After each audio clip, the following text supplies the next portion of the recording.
Olá pessoal, meu nome é Danilo, sou professor de Física daqui da Oficina do Estudante e hoje nesse vídeo a gente não vai ter exatamente uma aula dica, vai ser uma aula um pouco mais completa sobre velocidade de propagação de ondas em cordas, tá certo? Então conforme eu coloquei aqui, a gente vai trabalhar com o que é chamado de equação de Taylor, tá bom? Que vai trabalhar com a velocidade da propagação da onda na corda, conforme eu disse, né?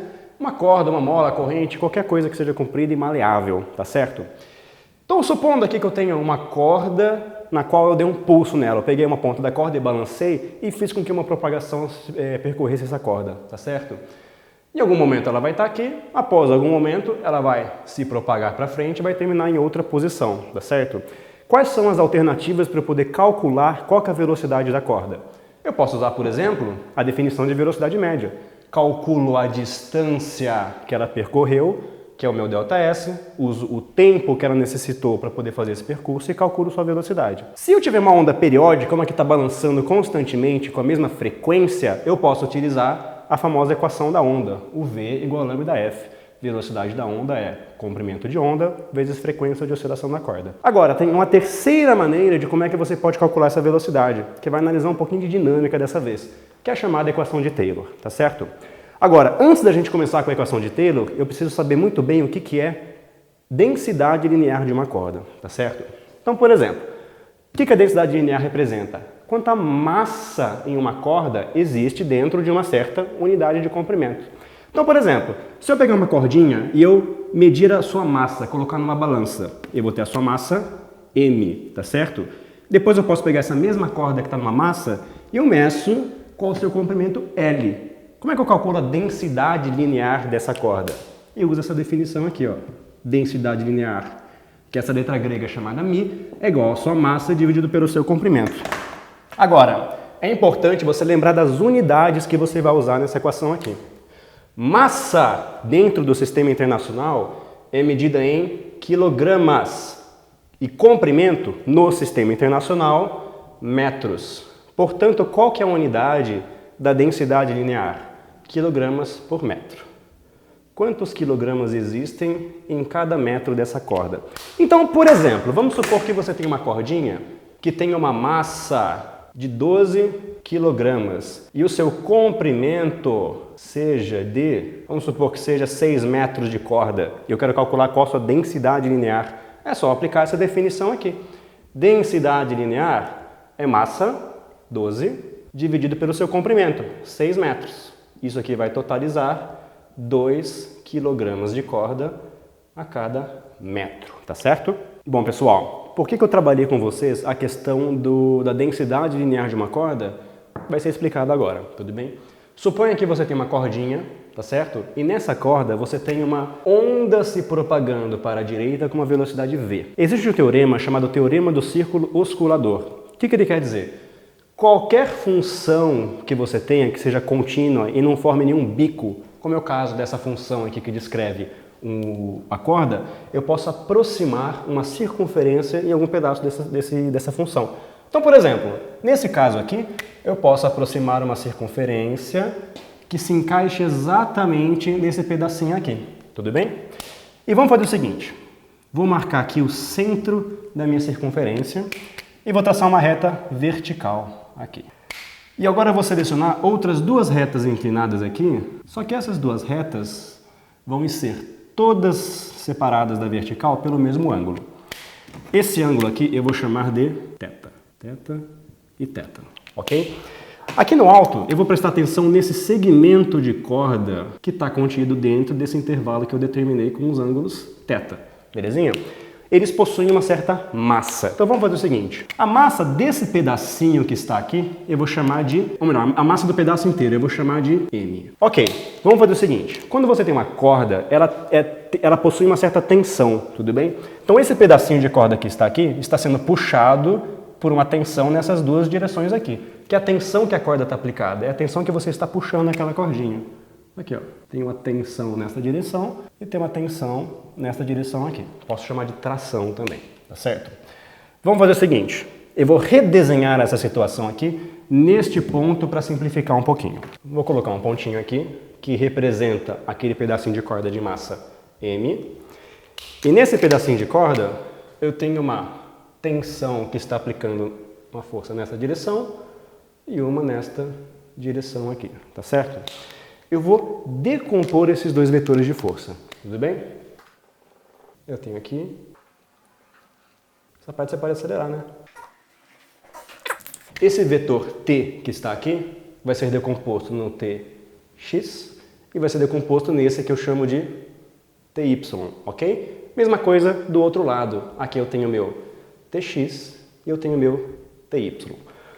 Os ângulos que estão sendo apresentados aqui são exatamente o ângulo θ que eu coloquei nesse desenho aqui do lado. Θ e θ. O que isso significa? Nesse pontinho que você tem aqui, essas duas trações x que estão apontando para direções opostas vão se anular. Agora, vai sobrar para baixo duas trações ty. Posso informar o seguinte, a força resultante nesse pontinho de massa m é igual a 2 ty, tá certo? E eu posso, a partir das leis de Newton, também fazer o seguinte, ó, força resultante é massa vezes aceleração, ok? Ou seja, 2ty é igual a massa vezes aceleração, tá certo? Ty eu posso calcular da seguinte forma, a partir desse triângulo, o meu ty é igual a t vezes seno de θ. Seno deste ângulo que está aqui, tá certo? Vamos pegar esse termo aqui e colocar aqui dentro agora. Eu vou ficar com 2 vezes ty, que é a mesma coisa que t seno de θ, igual a m vezes a aceleração a. Opa, mas que aceleração a é essa? Quando essa onda está se propagando pela sua corda, se você parar para analisar esse pedacinho aqui, ele está parado na sua corda, quando a onda passa por ele, ele vai para cima e vai para baixo. Ele muda de velocidade, ele acelera, ok? Nesse caso aqui, se você analisar a onda a partir do referencial dessa circunferência, esse pedacinho de massa está contornando uma circunferência, ou seja, ele possui uma aceleração centrípeta. Posso colocar aqui aceleração centrípeta, ok? Vou copiar aqui embaixo de novo. A aceleração centrípeta pode ser calculada como velocidade ao quadrado dividido pelo raio de curvatura da minha superfície, ok? Agora, eu tenho aqui uma massa. Será que tem como eu calcular a massa daquele pedacinho de corda que eu marquei ali? Tem. Por isso que eu trabalhei com a densidade linear. Densidade linear não é a mesma coisa que massa dividido por comprimento? Eu posso, por exemplo, isolar a minha massa e falar que massa é densidade vezes comprimento. E substituir este termo aqui. Vou ficar com 2t seno de θ igual a massa, que agora vai ser esse negócio aqui. Mi vezes L, V quadrado, dividido por raio de curvatura da minha corda, tá certo? Mas eu tenho como simplificar mais ainda isso aqui. Eu falei aqui L, não é? Como eu estou analisando somente o pedacinho de corda que está nesse pedacinho aqui, ó, este arco de circunferência possui um comprimento L. Posso representar da seguinte maneira, L é igual a raio de curvatura vezes o ângulo entre as duas extremidades, 2θ. Esse L eu vou inserir dentro do L que está nessa equação daqui de cima. 2t seno de θ é igual a mi, densidade linear. L é a mesma coisa que 2rθ, 2rθ, vezes o v quadrado dividido por r. E agora as coisas vão ficar mais bonitas, porque eu vou poder eliminar da minha equação o 2 que está aqui, eu vou poder eliminar o r que está aqui, tudo bem? E vamos continuar do outro lado com essa equação novamente. Aqui desse lado eu tenho a equação exatamente como saiu daqui do finzinho, tá certo? E de olhar para ela assim eu não consigo dar uma simplificada de uma vez só. Entretanto, quando eu comentei para vocês daquele círculo oscilante, ele consegue fazer uma aproximação muito boa quando o seu θ é um valor muito pequeno. Agora, esse θ e esse θ aqui são valores muito pequenos. Não são irrelevantes, só estou falando que são pequenos. Aqui do lado, eu coloquei um negocinho bacaninha. Eu coloquei um gráfico que o eixo vertical representa uma função do eixo horizontal. De vermelho, eu tenho indicado uma função que é o seno de x, ok? E de verde, eu tenho uma reta cuja função é x. Elas são diferentes, tá certo? Se você analisar esse pedaço para cá e esse pedaço para cá, elas se diferem. Entretanto, se você analisar aqui no meio, ok? Nesse pedacinho onde o x tem um valor muito pequeno. Olha que bonitinho. O vermelho e o verde são praticamente iguais. Eu posso aproximar seno de θ para θ. É quase a mesma coisa, dado que o seu θ seja um valor pequeno. Voltando aqui, ó, eu vou aproximar esse termo que está aqui para θ. Tração vezes θ, que é o que veio daqui, é igual a μ vezes θ vezes v quadrado. E olha que bonitinho, os θ se cancelam agora. Tração é igual a μ vezes v quadrado. E se eu isolar o meu v quadrado dessa vez, eu vou terminar na chamada equação de Taylor. Velocidade de propagação da onda é o quê? Raiz da tração da corda dividido pela densidade linear. O T é a tração, é uma força, portanto é mensurada em newtons. O μ é a densidade linear, ela é mensurada em quilogramas por metro. E essa aqui é a velocidade da onda, no sistema internacional, metros por segundo. Ou seja, eu posso calcular a velocidade da onda dessa maneira aqui, belezinha?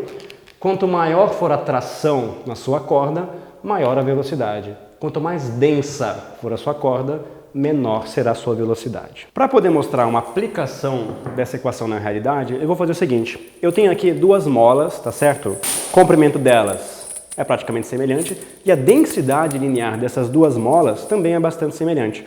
Vou fazer o seguinte, vou pegar essas duas cordas, uma delas, essa mola mais clarinha aqui, eu vou tensionar ela bastante, ou seja, eu vou aumentar a tração dela. Enquanto a outra, eu vou deixar ela bem bamba, tá certo? Eu vou deixar uma tração bem baixinha. E eu vou enviar uma perturbação nessas duas molas. E vamos ver o que acontece com a velocidade de propagação das duas.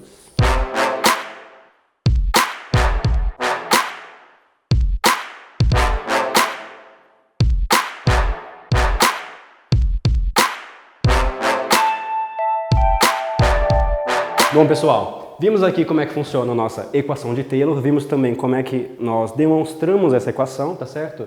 Como que você calcula a velocidade de uma onda utilizando a sua tração e sua densidade linear, tá bom? Isso aqui tem várias aplicações, vocês vão encontrar em vários vestibulares alguma utilidade para essa equação aqui, tá bom? Então, pessoal, se inscreva no nosso canal, deixe seu comentário, deixe seu like e abraço, sucesso! Beijo no seu coração! Vamos ver. Eu podia fazer o bigode assim, né? Eu tenho gel lá embaixo, gel de bigode.